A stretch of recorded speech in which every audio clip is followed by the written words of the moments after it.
Okay, we are live. All right, great. I'll go ahead and call the meeting to order. First item on the agenda is public comments. I don't believe we have anyone signed up for Okay, public we comment. are live. All right, great. Pardon me? Go ahead and call the meeting to order.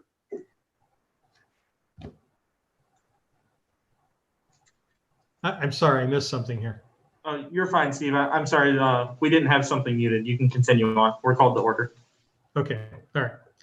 So we have no one signed up for public comments, correct? Correct. Okay. Next on the agenda is board president comments, of which I have none.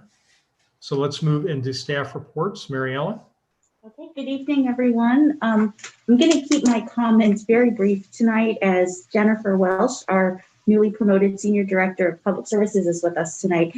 And she's going to give us an update on public services operations since we've reopened.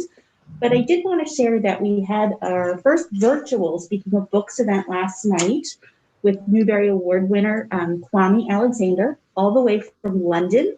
He was supposed to speak in March, but that event was canceled due to the pandemic. And we were thrilled to have him join us. There were a high number of students and teachers participating in the event, and they had an opportunity to engage with him. And there was a Q&A session. It was pretty lively.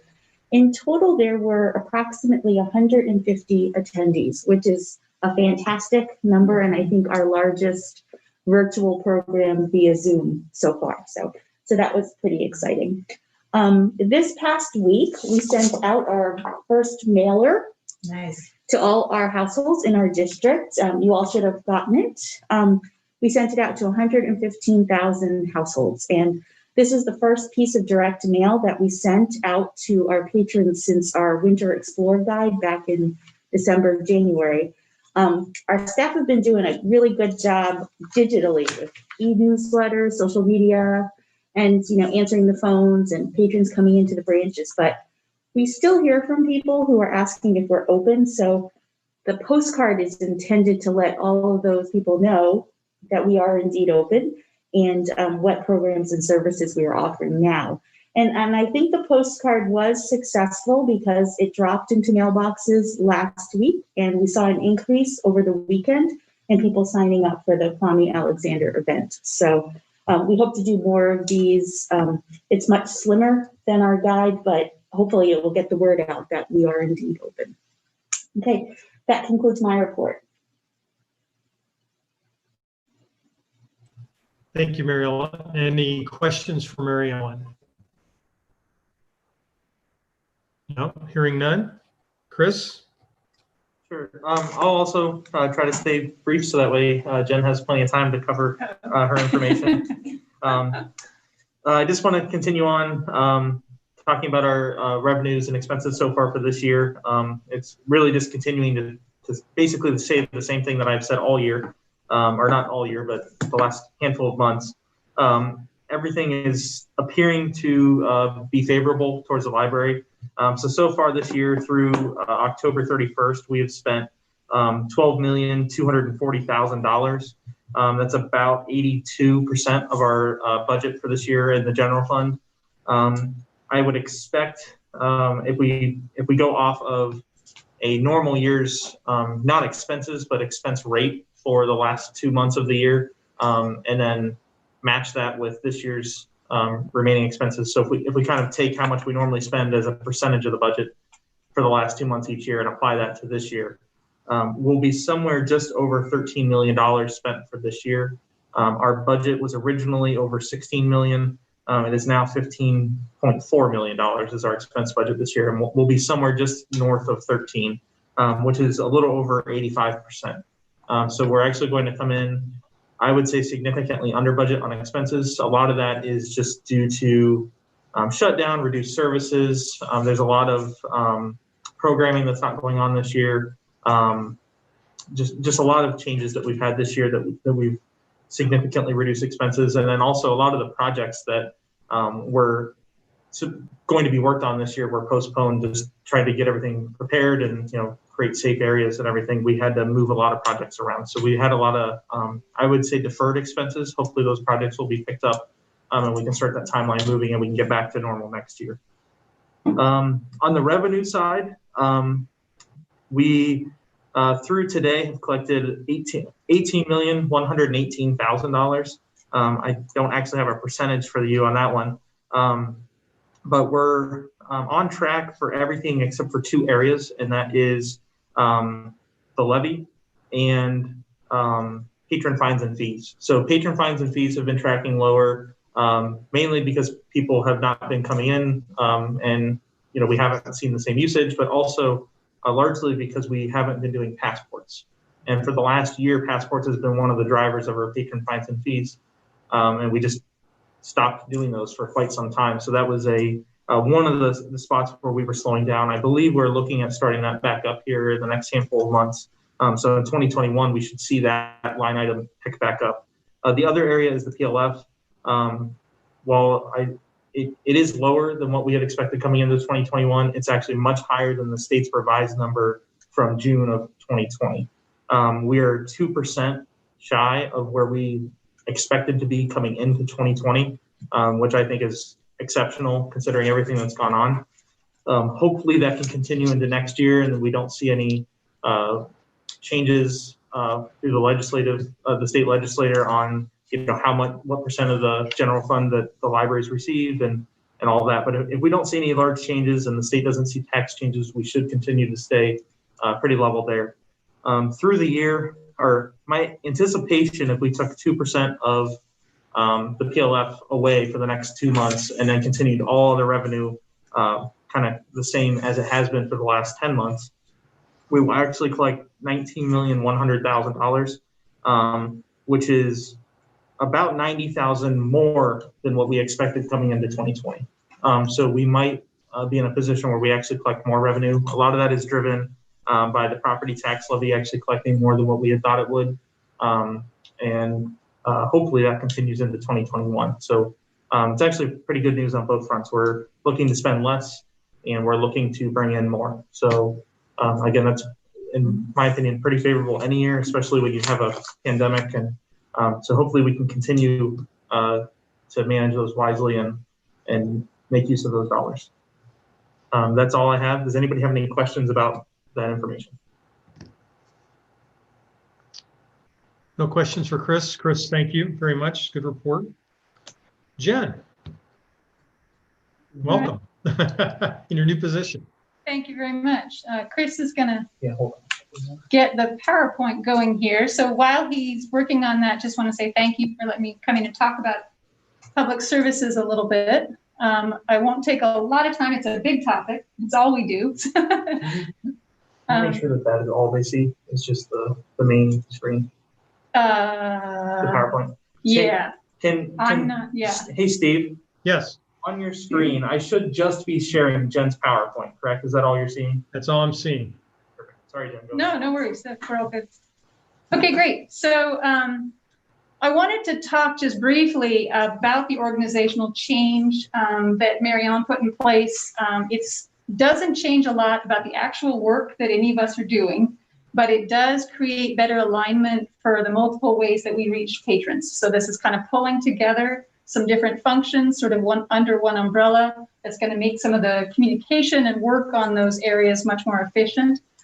We've also moved our mobile services department kind of out of branch land and the public service areas under our community services area, which kind of reorients the focus of that department really on a broader range of outreach and not so much just on circulating items and doing programming. And then finally, it pulls together all the staff in our system who do program-related activities under one umbrella. And that helps a lot with how we approach those types of activities. So I think this is going to set us up well for a lot of the work that we're going to be doing moving forward for next year. So I want to talk a little bit tonight about sort of where we are with public services. Obviously, you have some statistics reports in this month's board report, so I'm going to go one for thanks, Chris. I want to talk just a little bit about interpreting some of those stats that you're getting on a regular basis. And we do, of course, have challenges to our usage right now, given that we have some restrictions put in place in order to work safely. So all these things are in place so that we can continue to stay open to the public. So we are limiting visits to 1 hour. We don't have in-person programming. Our meeting rooms are not in use at the moment, both in terms of the group use of it, but also for the fact that our materials are quarantining inside those meeting rooms at many of our locations. We don't have browsing and programming on our mobile trucks because of their size. We have a lot of volatility in our staffing right now, since a lot of people are quarantining at various times or have health issues of their own.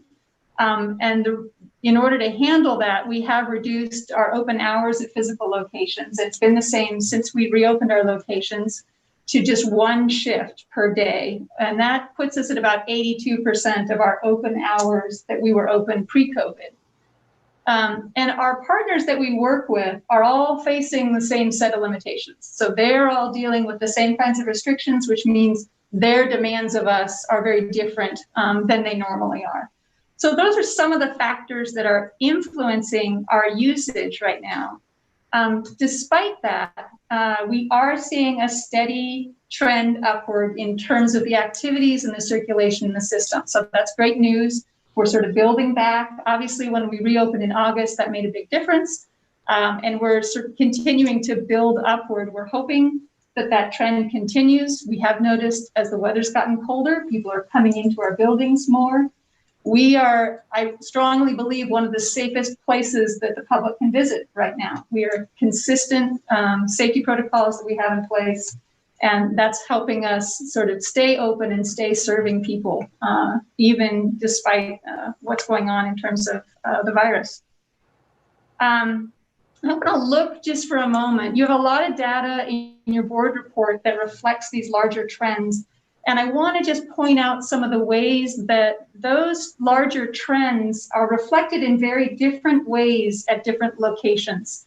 So I want to look at just 2 of our branches, our DeHoff Memorial Branch and the Lake Community Branch, to dive in a little bit on what the impact is of those numbers that we look at more in the aggregate. So one of the things that these 2 branches are, of course, located in very different places in our county. DeHoff is one of our urban locations. Lake is a suburban location. Lake DeHoff tends to be a location where people visit that location along with others. So we get a lot of cross traffic between Main and North and Madge and DeHoff. Whereas Lake is a location that we call more sticky. People go there and they stay there. They don't necessarily circulate around the system.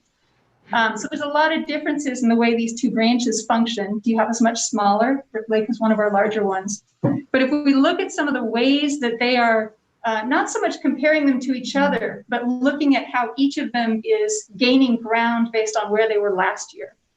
So you can look at the visits and see that DeHoff is actually gaining back ground on their visits much faster than Lake is. And that's partly because the patrons at that location are driven by a lot of need-based services. So they need the access to the computers inside that building, whereas Lake visits were largely driven by programming and family visits. So they've sort of taken a bigger hit in terms of people coming into the building due to our changes in programming. And a lot of families just, they can bring their children in, but they choose not to in this environment, understandably. You will notice, though, in terms of circulation, that Lake is making up a lot of ground a lot faster with their circulation than DeHoff is. So despite the fact that those families aren't coming in the building, they are still using that collection. They'll send 1 person in, just the parent will come in and pick up folks for the family. You'll also see on the next slide that they use their drive up a lot. So for them, circulation is really coming back much faster. On the next slide, I just want to look at the services that are offered at the different locations. Despite the fact that DeHoff is much smaller than Lake, there's very similar computer use. But what's different between the 2 locations is that at DeHoff, computer use tends to be a very high-touch activity. Those patrons are using a lot of the services that staff provide in terms of assistance with printing. You see the print jobs are huge at DeHoff compared to Lake. One item that's not noted here is what we call business services, faxing, copying, scanning. That's a huge resource for the people in those areas, largely because that location, DHOP, is one of the few places they can get that done in their area.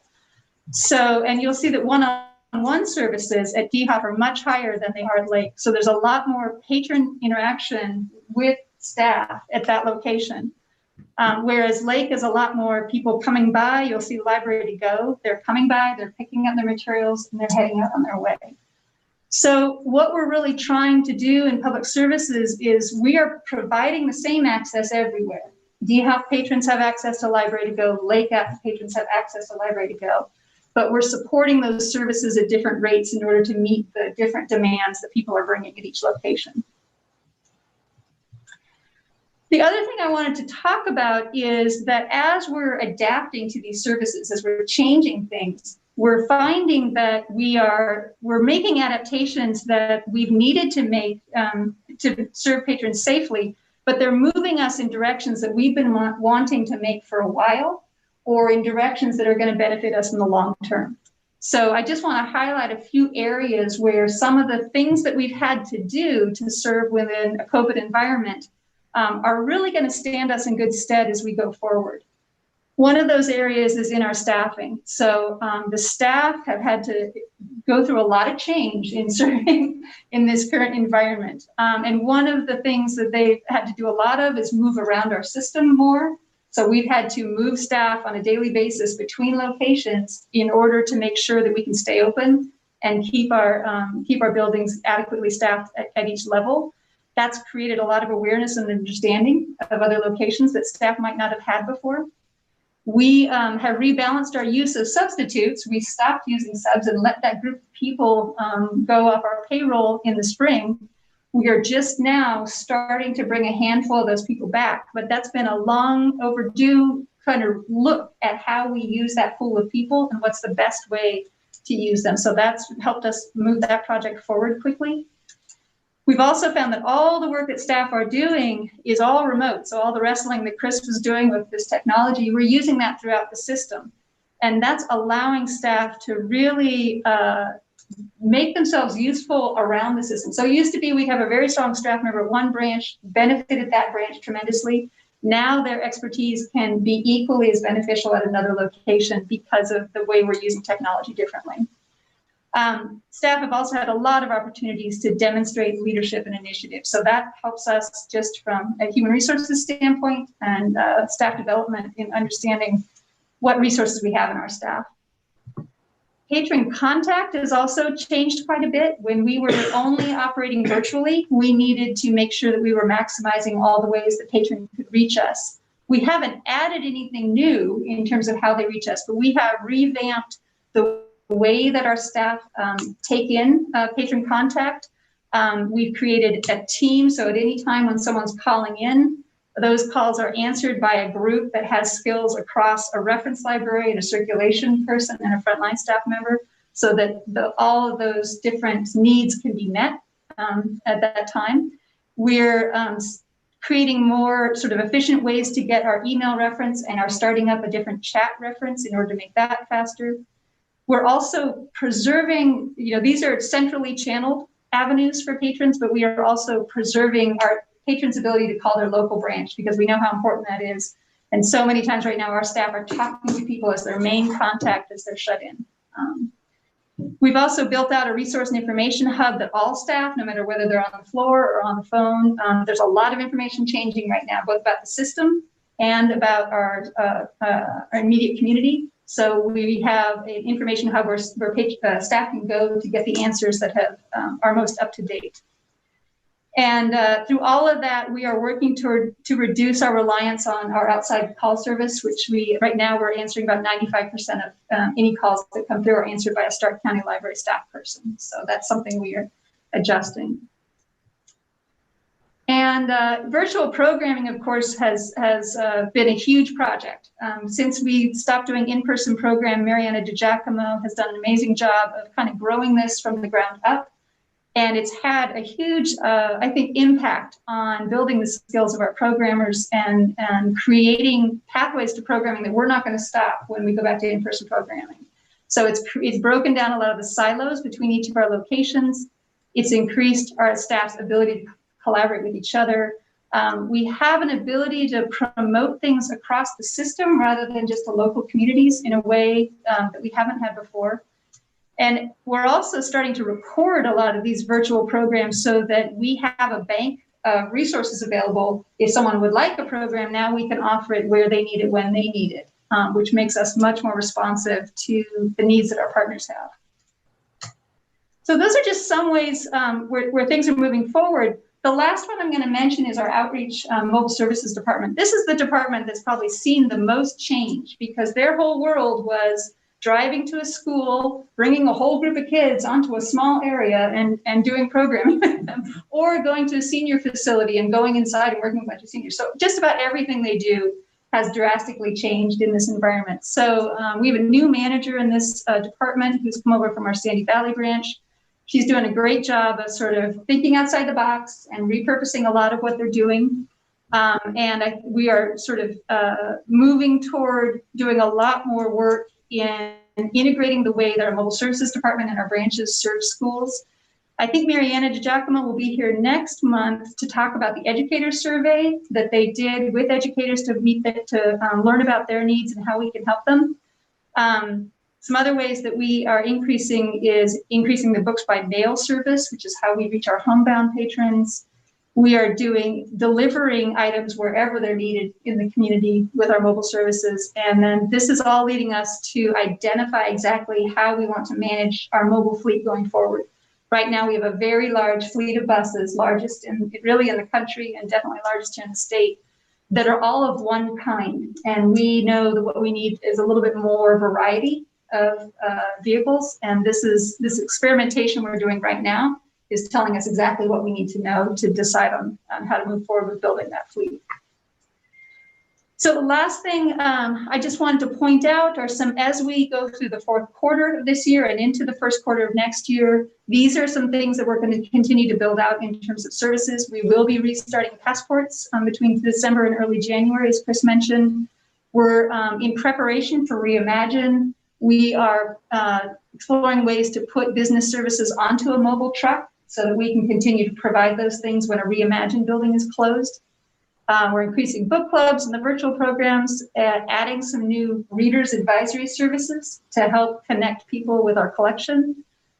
And we're identifying a few ways through all of this that we have some new opportunities for leadership for staff and managers, and rehiring that small subs pool just to help us get through, especially the holidays, to make sure we can keep services consistent as possible over these times when we have a lot of absences coming. But I think there's still a lot of need. So I'm confident we'll be able to sort of keep things moving forward during that time period. So that's just sort of a snapshot of where we are at the moment. Any questions about public services at this time? So you said 95% of the calls are being answered now by staff inside. Staff, yes. What was it before? It wasn't a whole lot lower than that. We had started using a phone service called Unique, which was helping us to handle calls outside of our open hours. And at times we were dipping down, I would say closer to 70% in some cases, because we had a very thin group of people answering those calls. So now what we've created is a team approach that just has a lot more depth for it to go through. So, yeah. Really like the idea of staff broadening their horizons. Yeah, yeah. Because sometimes you get somebody and that's difficult because they'll say, I don't know, and then Right. people get frustrated. Right. I like that. That sort of pervades everything you're talking about. Yeah. Is that Well, this and the virtual environment we're in really lends itself to that. So there's just no boundaries anymore between. I think that's going to make a huge difference. I think so too. Yeah, it's not going to go back to where we were before, certainly. Well, thank you very much for the opportunity to talk to you. Let me know if you have any other questions going forward. Well, Jen, that was an excellent report. Thank you very much. And one thing I'm curious about, how do we compare with our peer libraries in Ohio? Do we have any statistics to know? Are peers seeing the same thing in terms of, reduced CERC and so forth? Yeah, and I will say that it has been another beneficial outcome of this whole process is I feel like we are all very engaged with each other at each level of us. Mary Ellen's talking to the other Metro directors. I'm talking to deputy directors. Shannon's working with other HR, it's a lot of communication. So in my conversations with deputy directors at the other Metro systems, we're right on par. We were probably middle to a little bit tilting conservative in terms of what we were opening up and when we were opening up. It's been interesting to see lately that some of those locations that were a little more aggressive are now with, purple and red coming back to where we are. It had been since the beginning. And, but almost everyone is kind of seeing that same trajectory of increased usage. So depending on when you reopen your buildings, you might be a little ahead of that trajectory, but the trajectory is kind of the same for everybody once they do open. So I've been seeing a lot of parity. I don't know if Mary Ellen, you've been hearing me different from your contacts. I would completely agree with Jen. There's a lot of similarities across the Metro libraries in terms of what people are coming to the library for. People all across the state wanted access to browse the collections, and they wanted to come in to use the computers. And our usage numbers are certainly very consistent with what the other libraries are seeing. And they all have reduced hours to some degree, but they also are seeing fewer visits as well. So I would say we're right on par with our peer libraries. And what Jen has said about the networking during the pandemic, it's been essential and has really helped inform the decisions that we're making as a group across the state. And we used to meet the Metro directors 4 times a year at most. We are chatting via email every day, and we meet weekly via Zoom. So I think it's a really great community of library leaders who are sharing with each other best practices. And when we developed our safe work protocols, we got a lot of great information from the other library districts. So it's been so helpful. All right, well, thank you. Thank you very much. And again, Jen, very well done. Thank you. Next on the agenda is the consent calendar. I'd ask if everyone's taken an opportunity to review the matters contained within the consent calendar. I'd ask for a motion to approve. So moved. I have a second. All in favor? Aye. Aye. Aye. Opposed, same. Thank you. Building and Grounds Committee report. We met on Friday, and I hope Derek is ready to recap. Hi, Derek. Hello, I'm here. Can everybody hear me okay? Yes. Yep. Hello, Derek. Okay. Well, thank you, Bob. Just a couple of updates this evening. Happy to report that I know it's been a while since we last spoke, but I haven't updated everybody on Jackson since it's opened. We've received some really positive feedback there. Obviously, it's not quite at our full offerings because there's still some technologies and things that COVID has not allowed us to roll out, but we know as that subsides, we'll be able to give them that full experience. But what we have been able to share there has, again, been really positively received. And Jen can probably speak to this better, but I feel like it is now operating kind of in the rotation with the rest of our branches now pretty seamlessly. So again, appreciate everybody's support there to get that up and running, and something I think we can all be proud of there. Next up is our Reimagine schedule. Happy to report that we are on track to begin construction in February of next year at North. We hope to have that building then construction finished sometime in June, and then we'll have our reopening there thereafter. And then we have East Canton and Madge to follow, and we hope all 3 of those branches will be completed and hopefully open, all 3, by the end of the year. Maybe a little close on Madge, but we hope to follow that same schedule into 2022 with the next 3 branches. So it'll be a very similar calendar there. Last but not least, we did receive our final bids for the Reimagine projects, and I'm happy to report as of now, and Chris and I are doing some more analysis there, that they came in either at or probably slightly under what we had projected. So that's good news, and I'm sure we'll have more to follow on those subjects as well. So I think that's all I have to report for now, but any questions on any of those topics? Any questions for Derek? All right, Derek, well, thank you very much. Good news Thank about you. the bids. Definitely. Be great to get started again in February. Next on the agenda is Human Resources Committee. Do we have a report? We do not have a report this month. Okay, thank you, Susan. Finance and Audit Committee report. Do we have anything, Chris? No, we do not have a report. Okay, thank you. Next on the agenda is going into executive session to discuss real estate matters. I'd ask for a motion to go into executive session. We'll move. We have Second, a second. We have a motion and a second. This is a roll call vote. Joe, Yes. Susan, Yes. Sally, yes. Bob, Yes. and Robin. Yes.